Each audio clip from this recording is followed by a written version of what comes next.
यह कहानी में बताया गया है कि सरपंच ने कैसे गांव के सारे लड़कियों को एक साथ गर्भवती करता है। कहानी को पूरा सुनिएगा, मजा आएगा। सूरजपुर एक साधारण सा गांव था, जहां के लोग रोजमर्रा की जिंदगी में इतने व्यस्त थे कि वे कभी भी बदलाव के बारे में नहीं सोचते थे। यहां के लोग अपनी जड़ों में बंधे रहते थे और कोई भी बदलाव उन्हें डराता था। गांव में महिलाओं का स्थान बहुत ही सीमित था। वे केवल घर के कामों तक ही सीमित थीं। लड़कियां जब बड़ी होती तो उनका सपना केवल अपने घर परिवार की देखभाल करने तक ही सीमित रहता था, और कोई भी लड़की जो अधिक सपने देखती वह अपवाद होती थी। यहां पर लता नाम की एक लड़की थी जो इस माहौल से जुदा थी। उसका सपना था कि वह डॉक्टर बने और गांव के गरीबों की सेवा करे। वह केवल गांव की परंपराओं और सीमाओं के भीतर नहीं बंधना चाहती थी, बल्कि अपनी कड़ी मेहनत और हिम्मत से कुछ बड़ा करना चाहती थी। लता का दिल बहुत बड़ा था और उसकी आत्मा में किसी भी चुनौती को पार करने की ताकत थी। वह अपनी पढ़ाई में बहुत मेहनत करती थी, लेकिन उसकी राह आसान नहीं थी। गांव के लोग, खासकर उसके घर वाले, नहीं समझ पा रहे थे कि लता के सपने कितने बड़े और महत्वाकांक्षी थे। वे उसकी कोशिशों को व्यर्थ समझते थे, लेकिन लता की उम्मीदें और हिम्मत उसे हर रोज और अधिक ताकत देती। सूरजपुर का सरपंच रामनिवास गांव के सबसे प्रभावशाली और शक्तिशाली व्यक्ति के रूप में जाना जाता था। वह एक चतुर और धूर्त व्यक्ति था, जिसने अपनी हर बात को बड़े आदर्श और सच्चाई के रूप में पेश किया था। उसे गांव के लोग एक नेक इंसान मानते थे, जो हमेशा उनके भले के लिए काम करता था। लेकिन उसके भीतर की असलियत कुछ और थी। रामनिवास अपनी सत्ता और ताकत का गलत तरीके से उपयोग करता था। उसकी नजरें गांव की लड़कियों पर टिकी रहती, क्योंकि वह जानता था कि अगर वह इन लड़कियों को अपनी गिरफ्त में ले सकता है तो उसका प्रभाव और बढ़ सकता है। रामनिवास ने धीरे धीरे गांव की लड़कियों को अपनी योजनाओं का हिस्सा बनाया।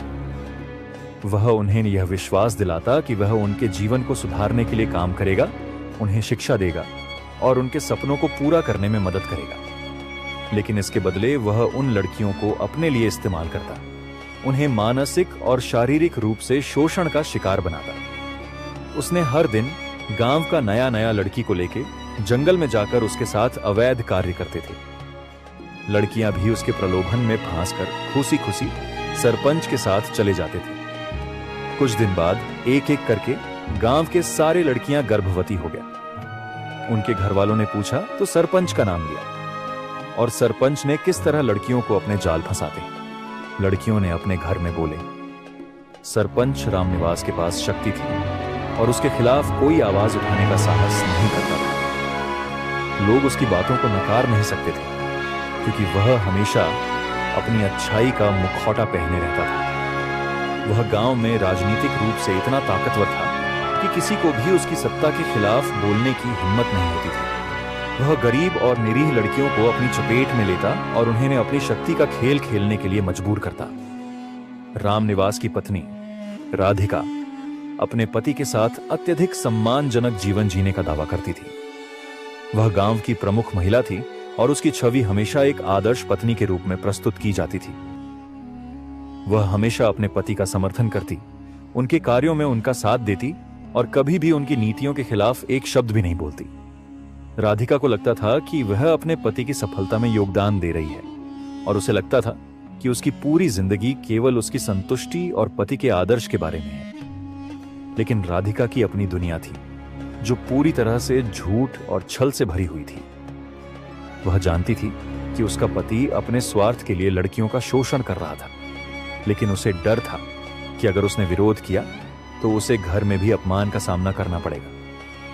राधिका ने कभी भी रामनिवास के खिलाफ बोलने का साहस नहीं किया। वह उसकी गलतियां जानती थी, लेकिन फिर भी वह उनका समर्थन करती थी।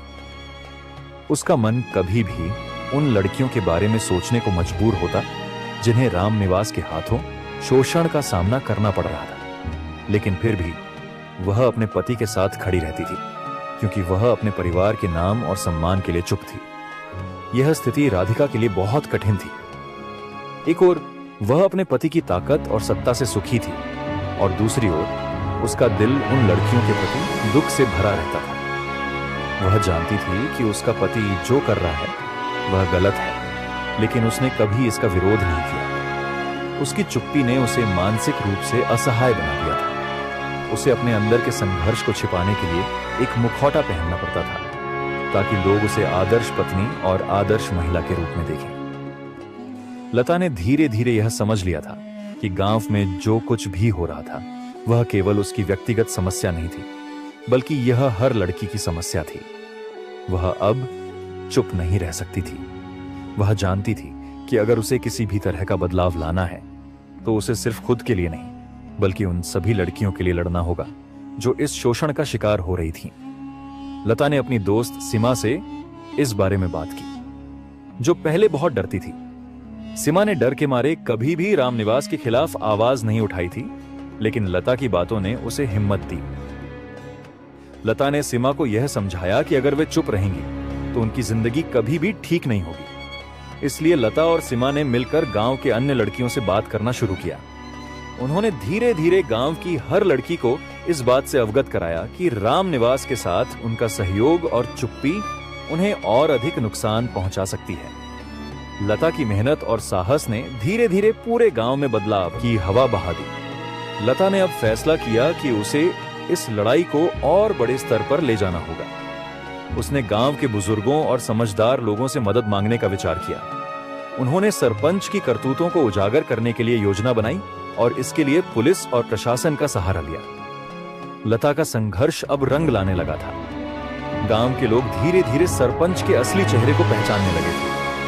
लड़कियां और महिलाएं अब सरपंच के खिलाफ खड़ी हो गई थी। पुलिस और प्रशासन ने भी अब लता की मदद करने का वादा किया।